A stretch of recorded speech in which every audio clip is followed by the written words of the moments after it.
Hello, and welcome back to Real Talk, Real English, the podcast where we don't just practice English, we talk about life. I'm Maya. And I'm Alex. Today, we're tackling a topic that affects everyone, whether you're a student, a professional, or just someone trying to keep up with life: wasting time. Or, as we like to call it, the invisible thief, because you don't notice it at first and then suddenly your whole day is gone. That's deep and a little scary. So, Maya, let me put you on the spot. What's the biggest time waster in your life right now? I'll admit it. Online shopping. I tell myself I'm just browsing, but before I know it, I've spent an hour comparing things I don't even need. That's relatable. For me, it's videos. I click on one for 5 minutes, and then I fall down a rabbit hole of recommendations. And suddenly it's midnight and you're watching a video about how to survive on a desert island. Exactly. And the worst part is, I go to bed thinking I'll wake up early tomorrow and make up for it. But let's be honest, that rarely happens. That's the classic false promise to yourself. We're very good at negotiating with our future selves. So why do you think we do this? Why do we avoid things that are actually good for us? I think it's fear. Fear of failing, fear of not being good enough, or even fear of success. Big goals can feel overwhelming, so we put them off instead of facing them. That hits close to home. When a task feels too big, I tend to drag my feet.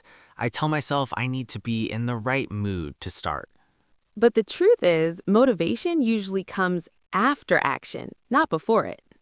That's a great point. It's like waiting for the weather to be perfect before going outside. You might be waiting forever. Let me tell you a quick story. Last year, I realized I was running in circles. I was busy all the time, but I wasn't actually moving forward. What made you realize that? I wrote down everything I did in a day, and when I looked at the list, I thought, wow, I spent more time scrolling than working on my dreams. That moment was a wake-up call. That must have been uncomfortable. It was, but it was also empowering because once you see the problem clearly, you can finally take control of it. So what did you do differently? I stopped trying to change my whole life in one day. Instead, I focused on small wins. I told myself, just show up for 15 minutes.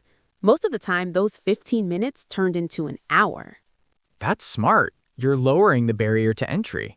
Exactly. And I also learned to set boundaries with my phone, my work, and even with people. Saying no to some things means saying yes to what really matters. That's a powerful idea. I struggle with that. I often say yes to everything and then feel overwhelmed. You don't have to be available all the time. Your time is a currency, and you get to decide how to spend it. All right, let's make this practical for our listeners. If someone feels stuck right now, what's one thing they can do today?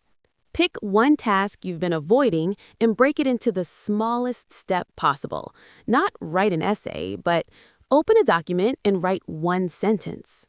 I love that. It takes the pressure off. And celebrate that step. Progress doesn't have to be dramatic. Sometimes it's quiet, but it's still progress. You know, this conversation is making me think about something bigger. Time isn't just about productivity, it's about life. Exactly. At the end of the day, it's not about how many tasks you completed. It's about whether you spent your time on things that add value to your life and to others. So maybe the real goal isn't to be busy, but to be intentional. I couldn't have said it myself. So here's our message to you. Don't wait for the perfect moment. Start where you are with what you have. Because someday you'll look back and realize that today was the perfect moment all along. If this episode made you think, share it with someone who keeps saying, I'll start tomorrow. And remind them that tomorrow is just a promise, but today is a chance. Both. Thanks for listening to Real Talk, Real English. See you next time.